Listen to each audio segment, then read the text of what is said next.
of Osiris. So it's a three-way God thing that they're worshipping. Now, when you join, you have to be religious. That's very important. You must be religious when you join. But after joining, the secrets are revealed to you, which are that you are worshipping something which is not the God that you believe in outside and might be connected to as part of your normal religion. Now, I don't know an awful lot about religion, but I know that as a Christian, you're not supposed to worship any graven images and anything other than God and Jesus. And if you're into other religions, it's all about, Muhammad and Jesus, and you're not supposed to be worshipping other things. So what it seems to me is that when you enter the Freemasonic Lodge, you leave your own religion and your own beliefs at the door. And once you step inside, you start worshipping something different for very different reasons, and then you come back out and you don't tell anybody else outside what you were just up to. So the hypocrisy and the double standards of doing just that is quite amazing. It's a conflict of interest. And Osiris is interesting. I'll come back to that in a minute. So, right, we better skip on quite quickly here, I think. Right, this is a representation of Baal drawn by somebody. I mean, can anybody really know what these demon things ever look like? And here's another interesting one. I don't know what that is between his legs. I would never ask such a question. But anyway, this is a constitution and bylaw between the Grand Charter of British Columbia and the Order of the Eastern Star. And as you can see, they're using symbolism of an upside-down pentangle, which is supposedly meant to be the negative representation of a pentagram. And that's used for evil purposes. This apparently is the latest type of headwear you can get in the United States. That was actually me at the Luxor Pyramid in Las Vegas. They've got this obelisk there. And moving on to obelisks, what are obelisks? Does anybody really know what an obelisk is? You see them around the place. They've got one on Chair Hill. It's interesting. Sorry? This Osiris's penis. You got it. That's a genuine Egyptian one, which was taken from Egypt and brought to London. But this one here, we're told by the American historians that this is supposed to represent a ray of light coming down from the sky. That's what it means. It's a ray of light because it starts off very small, and as it comes down, it gets bigger towards the ground. It's not the penis of Osiris, but we'll come to what penis of Osiris is all about in a second. And when this was built, it was built as literally an art project, which didn't really have anything to do with the Freemasons, even though Washington, D.C. is completely Freemasonic in its design.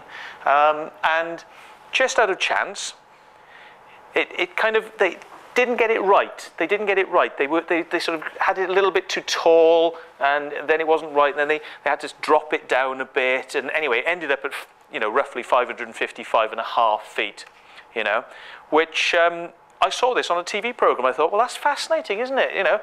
Great, it's a ray of light, it's 555.5 feet. Great, wonderful.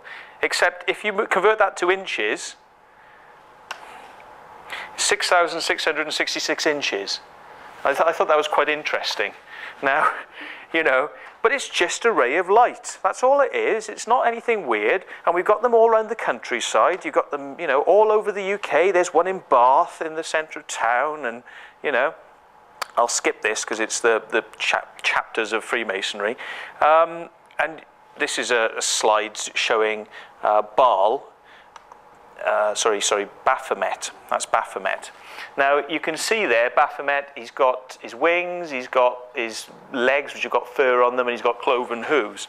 And this is a depiction of Freemasonic ceremony where Baphomet appears to the initiates, supposedly. It looks very similar to these guys on here.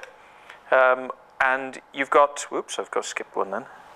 You've got the pyramid, which in normal terms isn't that shape. The pyramids in Egypt aren't that shape, but the pyramids for the Americans and the pyramid at the top of the Washington Monument are all this shape, which means that they're not the classical pyramid in the sense of Egypt. They're a different type of pyramid. Just out of interest as well, this is MI5's logo, which is also based on a pyramid, but you've got the all-seeing eye at the top, you know, and you've got this segmented section here. This will all make sense in a minute because I'm skipping on, but let's have a little look on the... Does anybody know where this is?